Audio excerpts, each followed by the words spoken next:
केंद्रीय कर्मचारियों को पेंशन को लेकर बहुत बड़ी खबर आ रही है। आप सभी देख रहे होंगे स्क्रीन पर, इस प्रकार की खबरें जो हैं अखबार में बहुत छपी हैं। अर्धसैनिक बल के सभी कर्मियों पर लागू होगा ओपीएस। दिल्ली की हाई कोर्ट का बड़ा फैसला।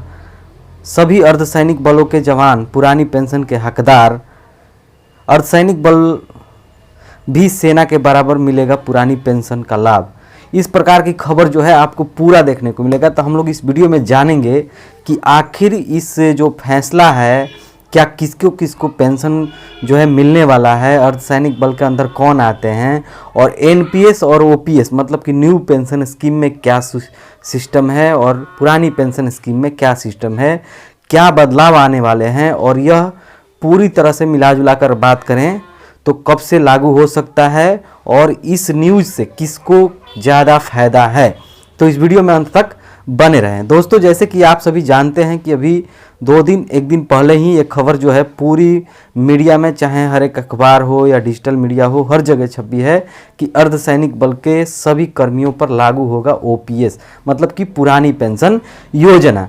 तो दोस्तों, सबसे पहले पेंशन पर बात करने से पहले मैं आपको थोड़ी पेंशन के बारे में जानकारी दे देता हूं। जैसे कि अगर आप न्यू पेंशन स्कीम और ओल्ड पेंशन स्कीम की थोड़ी सी अगर देखें तो किसमें क्या है, तो सबसे पहले तो न्यू पेंशन स्कीम उन कर्मियों को दिया जाता है जो केंद्र सरकार के सभी कर्मचारी जो 2004 के बाद ज्वाइनिंग किए हैं, 2004 में मतलब ज्वाइनिंग किए हैं, उनको जो है नई पेंशन स्कीम के अंदर रखा गया। अब जो है नई पेंशन स्कीम में क्या है, तो नई पेंशन स्कीम में कर्मचारियों के बेसिक सैलरी जो है उसका 10% कटौती होता है और सरकार भी उसमें मतलब देता है।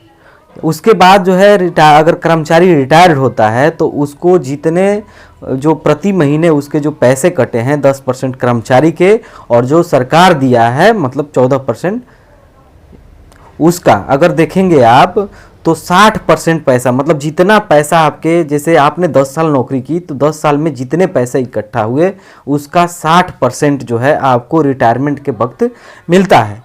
उसके बाद जो 40% पैसा बचता है उसी को पेंशन में बांटकर दिया जाता है। जैसे कि आप सभी देखे होंगे न्यूज़ में, खबरों में कि कुछ कर्मचारी जो हैं केंद्रीय कर्मचारी रिटायर्ड होने के बाद उनको 1500, 2000 इस तरह 3000 पेंशन के रूप में मिल रहे हैं, जो कि बहुत ही शर्मनाक है, आप सभी जानते होंगे। तो ओपीएस में क्या है, देखिए ओपीएस में सबसे बड़ा है कि कर्मचारी के अकाउंट से कोई भी पैसा का कटौती नहीं होता है, सबसे बड़ी बात तो यह है। उसके बाद जो है रिटायरमेंट के बाद जो है कर्मचारी का जो सैलरी है मतलब पेंशन के रूप में मिनिमम जो है 50% के लगभग कर्मचारी को पेंशन के रूप में मिलता है। मतलब जैसे समझ सकते हैं आप कि जैसे अगर आप जो है रिटायर्ड किए, आपका बेसिक पे 30,000 पर आप रिटायर्ड किए, सपोज मान रहे हैं, मिनिमम हम मान रहे हैं 30,000 मान लीजिए आपके बेसिक पे था तो आप रिटायर्ड किए, तो आपको 15,000 बेसिक पे अब प्लस जितना महंगाई भत्ता होगा वो सब जोड़ के मिलता था। लेकिन अभी क्या है, एनपीएस में यह सब की व्यवस्था नहीं है। वही जो मैंने बताया कि आपके जो 40% पैसे हैं उसी में डिवाइड करके आपको दिया जाता है। तो आप तो एनपीएस के बारे में समझ लिए। अब हम जानेंगे कि आखिर किसको फायदा होने वाला है।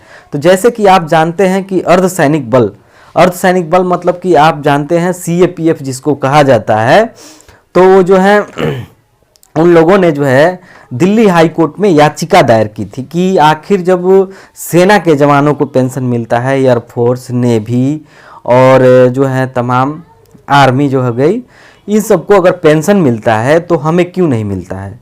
आखिर हम भी तो सरकार के अंग हैं और हमें भी सशस्त्र बल के रूप में जो है स्थापना किया गया है, लेकिन सरकार जो है इन्हें सशस्त्र बल मानने से मतलब सेना मानने से इनकार करता था। तो इसी केस को लेकर के दिल्ली हाई कोर्ट में बहुत से लोगों ने याचिका दायर की थी, जिस पर सुनवाई जो है अभी हाल ही में हुआ है और उसमें दिल्ली हाई कोर्ट ने साफ साफ कह दिया है कि सेना को जितना पेंशन मिलता है उतना ही पेंशन जो है सीएपीएफ यानी अर्धसैनिक बलों को भी मिलेगा। और इसी को लेकर तमाम खबरें जो हैं आप सभी देख सकते हैं, आपको देखने को मिल जाएगा। अर्धसैनिक बल को भी पुराना पेंशन का लाभ, मतलब तमाम जो है न्यूज़ चैनल हो, अखबार हो, हर जगह आपको देखने को मिलेगा। तो सीएपीएफ में उन कर्मचारियों को कहा जाता है जैसे कि आप सभी जानते होंगे, आईटीबीपी, बीएसएफ जो बॉर्डर पर रहते हैं, सीआरपीएफ हो गए, एसएसबी हो गए और असम राइफल हो गए, तमाम जो इस प्रकार की अर्धसैनिक बल हैं जिसे हम लोग सशस्त्र बल भी कहते हैं, तो इनको जो है हाई कोर्ट ने साफ साफ कहा है कि इनको पेंशन का लाभ जो है सरकार को देना पड़ेगा। अब इसको लेकर बहुत से लोग सोच रहे होंगे कि ये तो कोर्ट का फैसला आ गया, दिल्ली कोर्ट का, लेकिन क्या सचमुच में पेंशन बहाल होने वाला है? तो देखिए, इसमें जो है हाई कोर्ट ने कहा है कि सरकार जो है 8 सप्ताह के भीतर, मतलब 8 सप्ताह के अंदर जो है सरकार को यह मतलब दिशा निर्देश जो है दिया गया है, देने के लिए कहा गया है, दिशा निर्देश जारी करे ताकि मतलब आप क्या करने वाले हैं। तो हमें तो लगता है कि सरकार जो है अब सुप्रीम कोर्ट जाएगी, सुप्रीम कोर्ट में मतलब ये केस जाएगा और लास्ट फैसला जो है सुप्रीम कोर्ट से ही होगा कि क्या केंद्रीय कर्मचारी जो हैं और सैनिक बलों को पेंशन दिया जाए या नहीं दिया जाए। तो पेंशन तो सभी का अधिकार है, ये संविधान में भी लिखा हुआ है कि जो है मतलब ये बराबरी का अधिकार है। अगर आप काम एक समान करा रहे हैं तो पेंशन 2 प्रकार की क्यों है? भारत में अगर नेताओं को पेंशन है तो कर्मचारियों को पेंशन क्यों नहीं है? इस तरह का सवाल जो है उठता आया है और उठता रहेगा।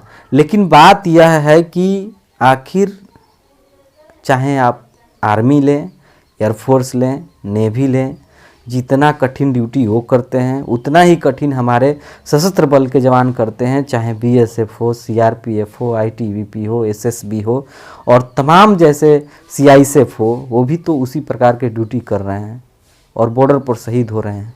तो उन्हें पेंशन क्यों नहीं मिलना चाहिए? तो इसी को लेकर जो है हाई कोर्ट में जो है केस जीते हुए हैं और हाई कोर्ट ने निर्देश दिया है कि 8 सप्ताह के अंदर जो है भारत सरकार जो है ये बताए, मतलब दिशा निर्देश तय करे। तो देखते हैं कि क्या मतलब भारत सरकार इस केस को आगे बढ़ाते हुए सुप्रीम कोर्ट में ले जाती है या पुरानी पेंशन व्यवस्था लागू करती है। तो 8 सप्ताह मतलब आप समझ सकते हैं, लगभग 2 मंथ का समय दिया गया है भारत सरकार को कि आप जो है इस पर दिशा निर्देश तय करिए। आपको क्या लगता है कि क्या पुरानी पेंशन योजना कब तक बहाल हो सकती है? आप सभी जानते हैं कि लोकसभा इलेक्शन 2024 आने वाला है और बहुत ही नज़दीक आ चुका है। तो इसको लेकर के तो हलचलें तेज हैं और पुरानी पेंशन को लेकर कर्मचारी जो है दिन रात प्रदर्शन कर रहे हैं। तो आने वाला दिन में हमें आशा नहीं पूरा विश्वास है कि पुरानी पेंशन ज़रूर बहाल होगी। आपको क्या लगता है? कमेंट करके ज़रूर बताएं। इस वीडियो को ज़्यादा से ज़्यादा लोगों तक शेयर करें ताकि उन्हें भी पता चले कि इस खबर का क्या मायने है और क्या करनी चाहती है सरकार। धन्यवाद। मैं चंदन कुमार।